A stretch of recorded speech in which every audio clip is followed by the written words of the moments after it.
marami. Kasi may mga basura ho tayo na nakikita sa mga gas. So, tulad na ito. Dapat po mga sinalagay sa ano. Bunga yan. Ito. Mga walang disiplina itong mga tao dito eh. Oo yan. Mga hindi ko lang natatapos na ito. Tamang pagkakas eh. Sabi kayo. Tulad na ito. Sabi mo. Nabuting nasa tao. Sabi kayo mga ano.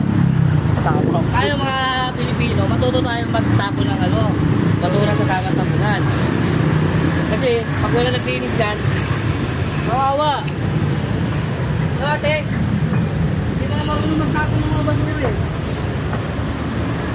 Ate. Wala pa si Kenyo. Kaya nga, mga tao